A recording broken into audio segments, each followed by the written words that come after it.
The warning klaxons screamed through the Starweaver's asterisk corridors as Captain Marcus Callahan sealed the last bulkhead. His hands trembled as he input the override codes, jaw clenched tight enough to crack teeth. Outside the reinforced viewports, the orbital defense platforms around New Alexandria burned, their destruction marking humanity's darkest hour. "Navigation, plot us a course through the debris field," he ordered, knowing full well the bridge crew was gone. The ship's auxiliary AI would have to suffice. 3 hours ago, they'd been celebrating the 5-year anniversary of the Human-Zenith Alliance. Now, the Zenith warships hung in orbit like vultures, their weapons still glowing from the bombardment that had turned Earth's largest colony into ash. The Starweaver shuddered as another explosion rocked the sector. Marcus watched a civilian transport dissolve under plasma fire, its desperate distress call cutting off mid-word. His fingers danced across the console, diverting power from non-essential systems to the experimental stealth drive. It was untested, unstable, and probably suicide to activate. But with the Zenith fleet cutting down every human ship in sight, he was out of options. Computer initiate stealth protocols. Authorization, Callahan 7 Delta. A sudden crash from the lower decks cut him off. Marcus froze, hand instinctively dropping to the pulse pistol at his hip.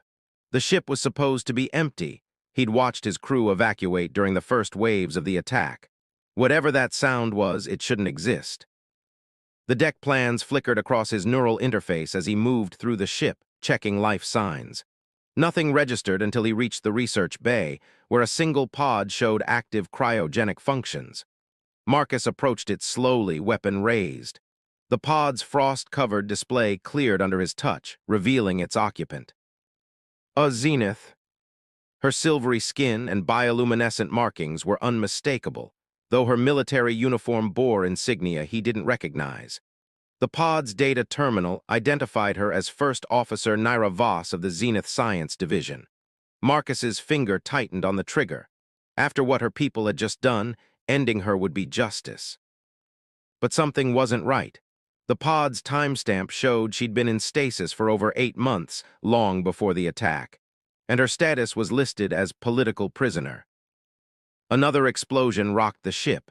Marcus swore, checking the tactical display. They had minutes before the Zenith patrol swept this sector. He couldn't waste time deciding what to do with her. The pod's revival sequence initiated with a hiss of escaping cryogas. Marcus kept his weapon trained on her as her eyes fluttered open, iridescent purple with the distinctive Zenith pupils. She focused on him slowly, then the gun, but showed no fear. "You should pull that trigger," she said quietly, her translator converting the musical Zenith language to standard English. "Though I imagine you have questions first." "Why were you in stasis?" Marcus demanded, not lowering the weapon. "And why are your people slaughtering mine?" Naira's bioluminescent markings pulsed with what he recognized as grief. "Because I tried to warn them. The Dominion leadership has been corrupted by the purists, zealots who believe human emotions are a contamination that must be purged. I discovered their plans for this attack and tried to stop it." Her hands clenched. "They called it treason." Another impact rattled the deck plates. Marcus checked the tactical display again. The patrol was getting closer. He had to decide now. "If you're lying, I'll space you myself," he said, lowering the weapon slightly. "But right now I need a co-pilot who knows Zenith tactical patterns. Can you help me get this ship out of here?" Naira pulled herself from the pod, movement still stiff from cryosleep. "You're either very brave or very foolish to trust me." She managed a ghost of a smile.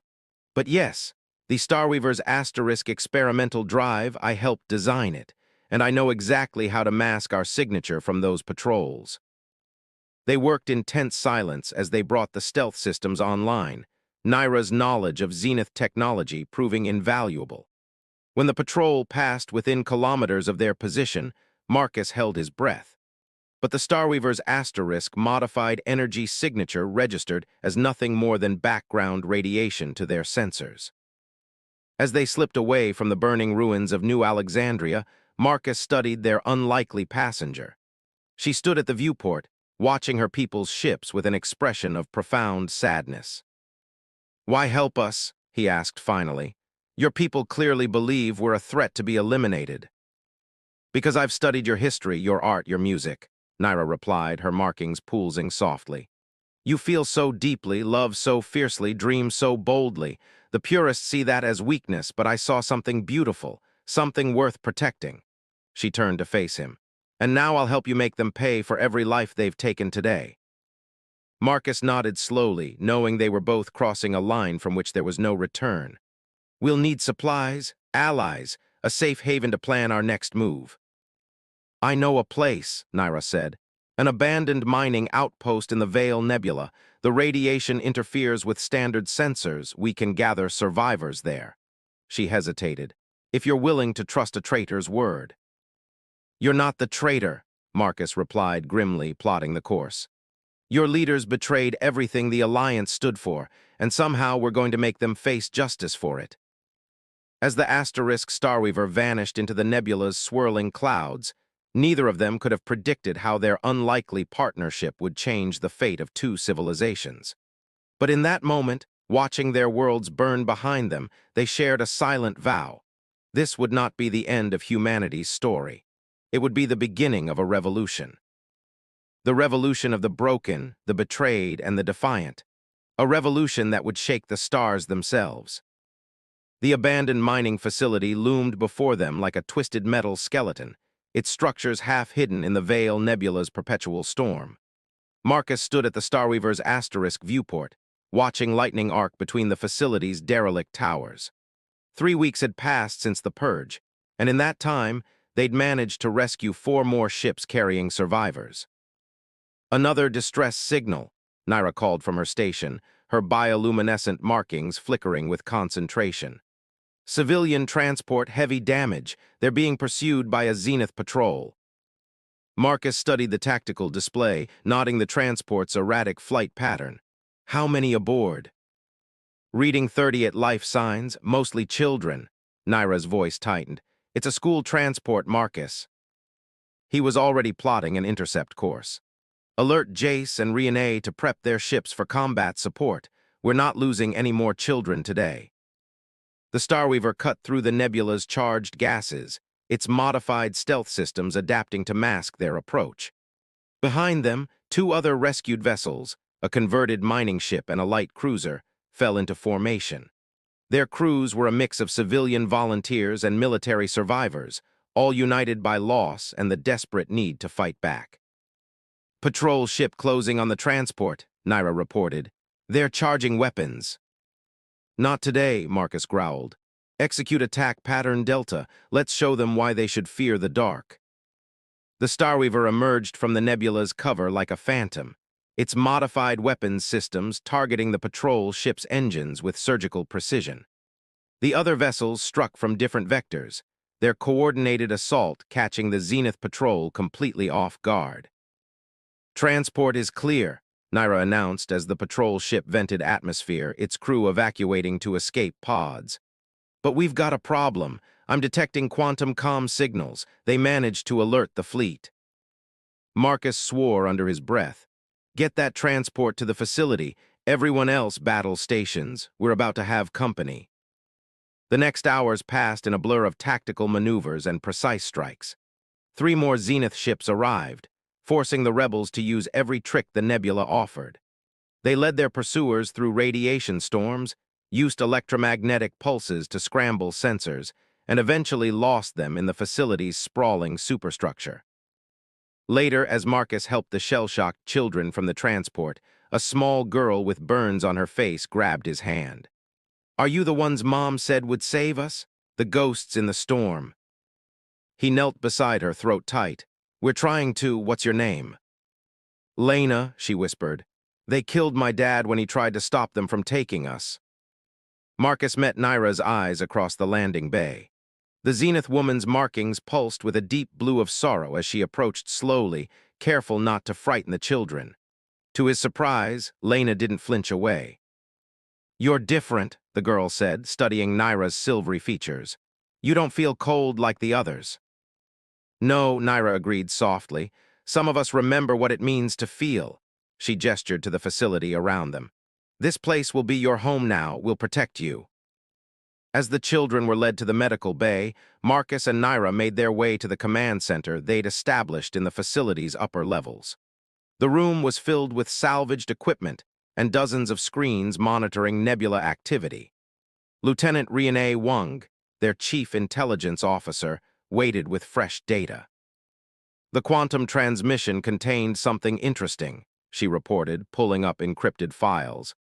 It wasn't just a standard alert. They were carrying sensitive data. Naira, you need to see this. The files revealed themselves to be research documents, detailing something called Project Purify. Naira's markings flashed with shock as she translated the Zenith text. By the void, she breathed. It's worse than we thought. The purists, they're not just trying to eliminate humanity. They're developing a way to purge emotional capacity from their own people, to remake the entire Zenith species. Marcus studied the complicated diagrams. How? Targeted viral engineering combined with quantum consciousness modification. They're going to release it through the Zenith neural network. Naira's hands shook slightly. Everyone connected to the network would be affected. Billions of minds, stripped of everything that makes them individuals. Then we have to stop them, Riane said firmly. But we'll need proof to convince others. The resistance is growing, but many Zenith still believe the propaganda about human contamination. Marcus nodded slowly, a plan forming. We need to get into a major Zenith facility, document everything, broadcast the truth to every system we can reach. He turned to Naira. You know their systems better than anyone. Can it be done? The Central Archives on Helios Station, she replied after a moment. It's heavily defended, but I know ways in. I helped design their security protocols. She met his gaze steadily. It would be suicide. Maybe, Marcus smiled grimly. But we're already ghosts, aren't we? Might as well haunt them properly. They spent the next days preparing, training their growing crew in Zenith tactics, while Naira worked to modify their ship systems for the infiltration. The facility slowly transformed from a refuge into a base of operations, its corridors filling with the sounds of determination rather than despair. One evening, Marcus found Naira in the observation dome, watching the nebula's ever-shifting colors. She turned as he approached, her markings betraying her troubled thoughts. Having doubts, he asked quietly. About the mission? No. She traced a pattern in the condensation on the viewport. About what we'll find. The Zenith I knew we valued logic, precision, but never at the cost of consciousness itself. How did we fall so far? Fear, Marcus replied. Fear of change, of difference, of feeling too much. He stepped closer. But you proved it doesn't have to be that way. You chose to feel to help even when it cost you everything. Not everything, Naira said softly, her markings pulsing with colors he'd never seen before. I found something here I never had in the Dominion, purpose, connection. She met his eyes, hope. The nebula's light played across her silvery skin, and for a moment Marcus saw her not as a Zenith or an ally, but simply as someone who had risked everything for what she believed was right. Someone who, against all odds, had helped him find hope in the darkness too. Tomorrow we start planning the raid, he said. Tonight, let's just watch the storm and remember what we're fighting for. They stood together in comfortable silence, two outcasts united by circumstance and choice, while outside, the nebula's eternal storm raged on nature's own rebellion against the cold void of space. Helios Station hung in space like a shattered ring, its segmented structure reflecting the light of three suns. From the Starweaver's asterisk-hidden position behind a field of stellar debris, Marcus watched Zenith patrol ships trace their predictable patterns around the station's perimeter. Security protocols haven't changed, Naira reported, her fingers dancing across the holographic interface. The maintenance shaft network still connects to the Central Archives if we time this perfectly. We'll have exactly 18 minutes before the radiation shielding resets, Riane finished, checking her modified pulse rifle. After that, the whole station will know we're here. Marcus studied the small team assembled in the Starweaver's asterisk cargo bay. Besides himself, Naira, and Riane, They had four others: Devon Marshall, their systems expert; Talos Reed, a former colonial marine; and the twins Jin and Jun Park, whose experience piloting mining rigs made them perfect for the station's industrial sectors. "Remember," Marcus said, "our primary objective is the Project Purify data.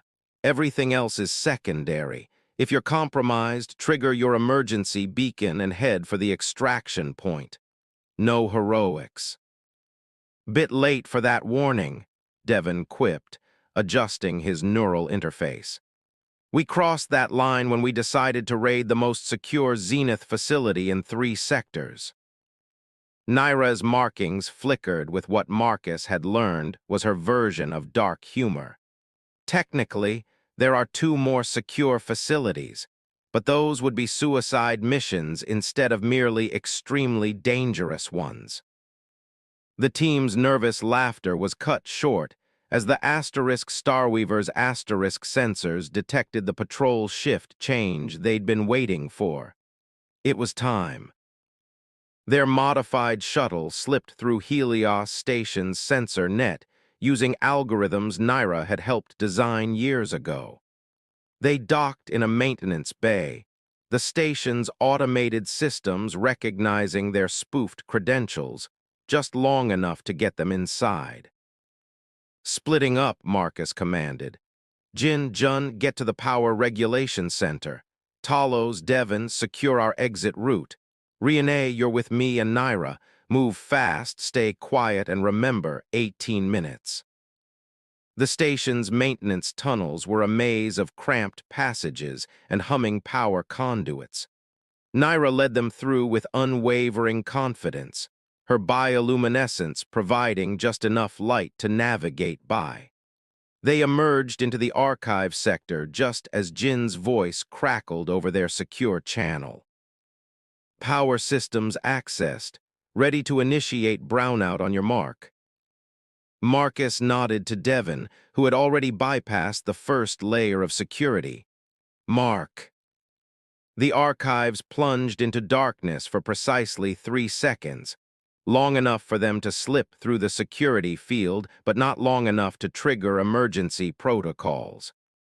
Inside, rows of quantum storage banks stretched into the darkness, containing centuries of Zenith knowledge. "There," Naira whispered, pointing to a secured terminal. "That's connected to the classified networks, Devon." The systems expert plugged in, his neural interface connecting directly with the Zenith technology thanks to Naira's modifications. "Starting the data mine. Watch my back. This is going to take a few minutes." "Movement in the upper corridors," Renee warned, watching their sensor feeds. "Security patrol ahead of schedule." Marcus positioned himself near the entrance while Naira worked with Devon to extract the files.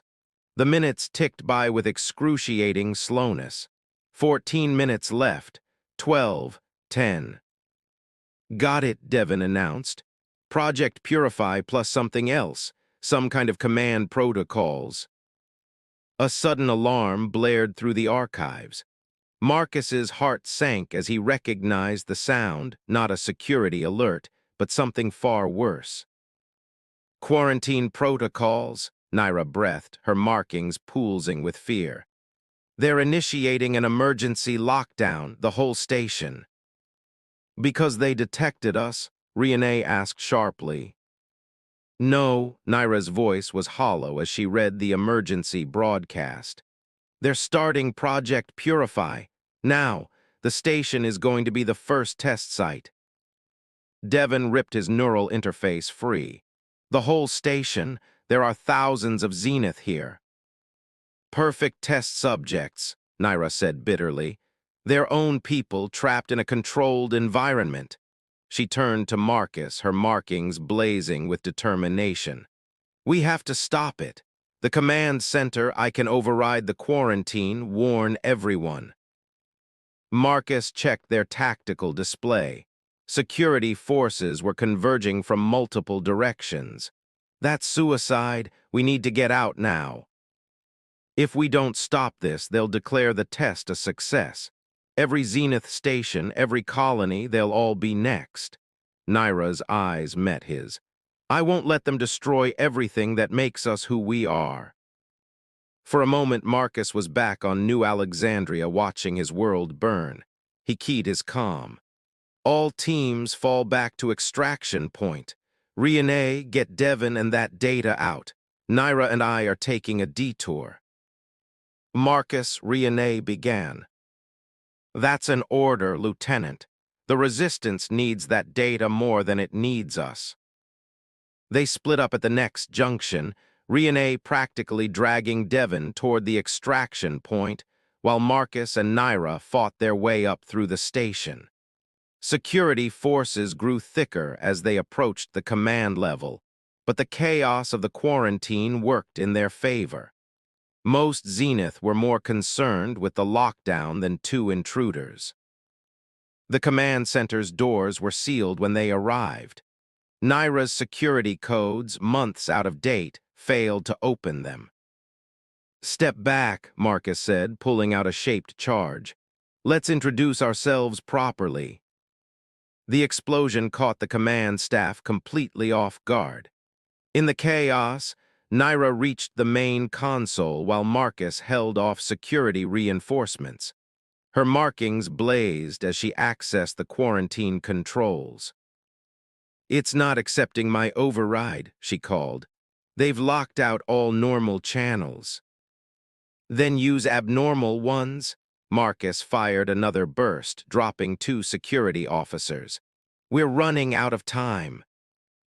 Naira's hands flew across the console. The only way to stop it would be, yes, a complete systems purge, but that would destroy everything. Station controls, life support, artificial gravity. Do it. She hesitated for just a moment, then plunged her hands into the quantum interface. Her markings flared brilliantly as she connected directly with the station's systems, bypassing all safeguards and protocols. Helios Station screamed. Every system, every computer, every network crashed simultaneously. Gravity failed. Emergency bulkheads slammed shut. And in the confusion, as backup systems struggled to restart, the quarantine protocols shattered. Warning, the station's AI announced. Critical system failure. Emergency evacuation protocols initiated. Marcus grabbed Naira's arm, pulling her away from the smoking console. Time to go. They fought their way back through the now chaotic station, weightless and guided only by emergency lighting. When they finally reached their extraction point, they found the Asterisk Starweaver waiting, held steady by Jin and Jun's expert piloting. As they pulled away from the disintegrating station, escape pods launching in all directions, Naira watched through the viewport. Her markings pulsed weakly. The direct neural interface had taken its toll. We failed, she whispered. We didn't get proof of what they were trying to do. No, Marcus said, showing her the data chip Devon had given him during their split. We got something better. We showed them that their own people would rather destroy everything than lose who they are. He took her hand, noting how her markings brightened slightly at the contact. And now every Zenith on that station knows what their leaders tried to do to them. The resistance just got bigger, Renee added from her station. Emergency channels are lighting up with Zenith ships asking for refuge. They're calling it the liberation of Helios. Naira's markings shifted to colors Marcus had never seen before, hope mixed with fierce pride. Then we give them somewhere to go, show them they're not alone. She turned to Marcus. Show them that feeling, caring, connecting, these aren't weaknesses to be purged. They're the things worth fighting for, Marcus finished, watching the stream of escape pods following them into the darkness. The revolution was no longer just about survival. It had become something greater, a battle for the very soul of two civilizations. The Resistance base hummed with activity as survivors from Helios Station integrated into their growing community. 3 months had passed since the raid, and their hidden facility in the Veil Nebula had transformed from a refuge into a symbol of hope. Marcus watched from the command center as a group of Zenith children played with human youngsters in the communal area, their bioluminescent markings glowing with simple joy. "Latest intelligence report," Riene said, joining him at the viewport. "The Purist faction is losing support. More Zenith ships defect every day." "And more hunting parties looking for us," Marcus replied. He turned to study the tactical displays showing dozens of Zenith warships searching the nearby sectors. "They're getting desperate." "Good." Naira entered the command center, her markings still dim from another long session helping Devon decode the stolen data. "Desperate enemies make mistakes." But something in her tone made Marcus look closer. "What did you find?" Naira's markings pulsed with anxiety as she brought up a decoded file. Project Purify wasn't just about emotional suppression. The virus they designed, it's evolving, mutating. The latest simulations show it could affect humans too. "How?" Riene demanded. "By targeting the neural pathways responsible for empathy and emotional processing. In Zenith, it would suppress our natural emotional capacity. In humans," Naira's markings darkened, "total neural collapse, death within hours." The implications hit Marcus like a physical blow. They're not just trying to purify the Zenith anymore. They're creating a weapon that could wipe out humanity entirely. "And they're ready to deploy it," Devon added, joining them with fresh data. "They've already loaded it into dispersion satellites around major Zenith worlds, once it's released into the neural network." A sudden explosion rocked the facility, cutting him off. Alarms blared as multiple breach points appeared on the tactical display. "How did they find us?" Riene shouted over the chaos. "They didn't," came a new voice. Marcus turned to see Talos Reed entering the command center, pulse rifle raised. Behind him, more figures emerged from the shadows, their own security teams, weapons trained on their leaders. "Talos," Marcus said quietly. "Why?" "Because emotions make us weak," Talos replied, his face hard. "I watched my family die on New Alexandria, watched what caring too much did to our defenses. The purists are right, the only way to survive is to evolve past all this. Feeling." "You've been feeding them our location," Naira realized, her markings pulsing with anger. "How long?" "Long enough," Talos gestured, and his conspirators began securing the command staff. "The Purifier fleet is on its way. Humanity gets a clean death and the Zenith ascend to their true potential. Everyone wins." "The children," Marcus growled. "There are children here." Something flickered in Talos's eyes. Quick, painless, better than watching them suffer like mine did. Marcus saw Naira's markings flash a pattern he recognized, a warning. He tensed, ready. "You're wrong about one thing," she said calmly. "Emotions don't make us weak." Her hand touched a hidden control panel. "They make us smart enough to plan for betrayal." The command center's lights died as hidden EMP charges detonated, temporarily disabling the conspirators' weapons. In the chaos that followed, Marcus and Naira's loyal forces struck back. The fight was brutal but brief. "Evacuate the facility," Marcus ordered once they had secured the command center. "Get everyone to the backup shelters. Devon, destroy anything we can't take, especially the research data."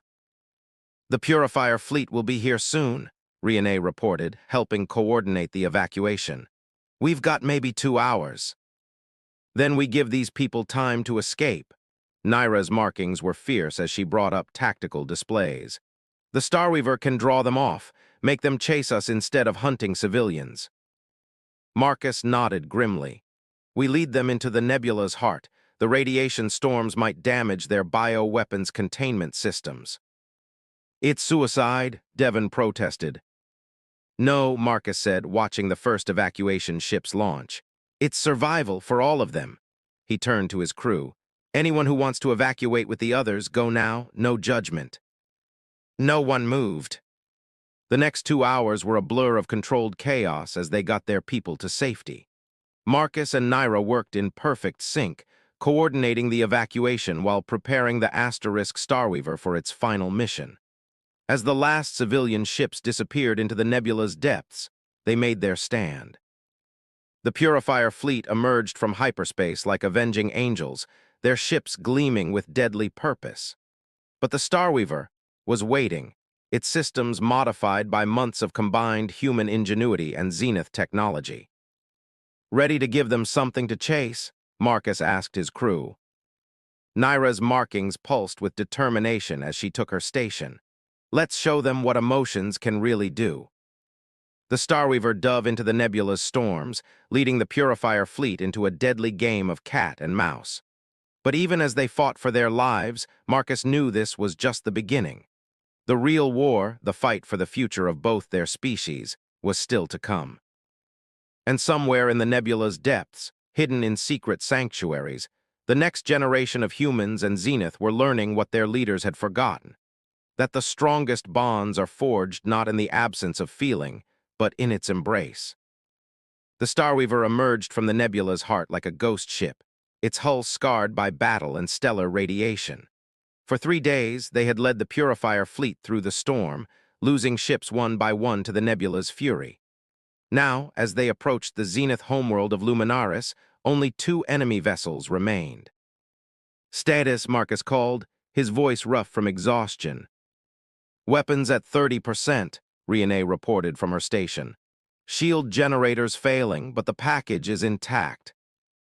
The package was their last hope, a modified version of the Purifier virus, rewritten by Devon and Naira to target the Zenith neural network's emotional suppression protocols instead of emotions themselves. If they could release it into the main network hub on Luminaris, it would free the Zenith from artificial constraints rather than imprisoning them further. "Multiple defensive platforms powering up," Naira warned, her markings dim with fatigue but still pulsing steadily. "They're activating the planetary shield." Marcus studied the tactical display, nodding the gaps in the defense grid. Jun, plot us a course through their blind spots. Devon, prepare the package for upload. Everyone else battle stations. We've got one shot at this." The Starweaver dove through Luminaris's upper atmosphere, its modified stealth systems straining against detection. Behind them, the remaining Purifier ships followed, their weapons carving burning trails through the sky. "They're not just chasing us anymore," Riene observed grimly. "They're hurting us, those defense platforms." "Are closing their net," Marcus finished. "They want us to go to ground, force a surface confrontation." Naira's markings flashed with sudden inspiration. "Then we give them what they want. The main network hub, it has a physical backup facility, if we can't access it from orbit. We punch through and deliver the package directly." Marcus allowed himself a grim smile. "Calling all resistance cells. Operation Daybreak is now active. Show them what we can do." Across Luminaris's capital city, hidden resistance fighters, both human and Zenith, emerged from months of deep cover. Emergency systems failed. Defense platforms went dark, and in the chaos, the Starweaver made its final descent. They landed hard in the plaza before the network hub's towering spire, weapons blazing as Purifier forces converged on their position. Marcus led the charge from the ship, Naira at his side, while Devon and Riene protected the package. "Remember," Naira called to their forces, her markings blazing like a banner, "non-lethal takedowns only. These are our people just controlled by the suppressors." The battle that followed was unlike anything in either species' history. Humans and Free Zenith fighting side by side, using neural disruptors and stunning weapons against their own kind. For every meter they advanced, they had to fight through both security forces and automated defenses. "Marcus," Devon shouted over the chaos. "The package, it needs a direct neural interface with the system, a Zenith consciousness to guide it through the network's defenses." Marcus turned to Naira, seeing in her markings that she had already reached the same conclusion. "No, there has to be another way." "There isn't," her markings pulsed with gentle determination. "My consciousness, my emotions, they're real, not programmed. I can shield the package from the suppressors." "The feedback could kill you." or free my entire species. She touched his face gently, her markings painting his skin with shifting light. You taught me that some things are worth dying for, but I'm not planning to die today. Before he could protest further, a massive explosion rocked the plaza. The purifier ships had landed, and from them emerged figures that made Naira's markings pulse with recognition and fear. The pure ones, she whispered. The first to undergo complete emotional suppression, the perfect weapons. The pure ones moved with inhuman grace, their silver skin devoid of any bioluminescence. They cut through the resistance forces with terrifying efficiency, feeling neither pain nor mercy. Get her to the hub, Riene shouted, laying down covering fire. We'll hold them here. Marcus and Devon fought their way to the central chamber with Naira, watching her markings pulse stronger as they approached the neural interface. The room was a forest of crystalline spires, each one connecting to a different sector of the Zenith neural network. I've never seen readings like this, Devon said, checking the package's stability. The network, it's like it's alive. It is, Naira replied, stepping onto the interface platform. It's every Zenith mind connected as one, and now, her markings began to glow with unprecedented brilliance. Now it's time to wake them up. The interface crystals responded to her presence, connecting with her neural patterns. As Devon initiated the upload, Naira's consciousness merged with the network. Her markings blazed with pure light as she fought through layer after layer of emotional suppression protocols. Through their neural link, she touched every Zenith mind connected to the network. She showed them the truth, not just about the Purifier's plans, but about the beauty and strength of genuine emotion. She showed them memories of children playing, of hearts touching across species barriers, of sacrifice and love and hope. The pure ones breached the chamber just as the upload reached critical mass. But as they raised their weapons, something extraordinary happened. Their engineered emotional suppression began to break down.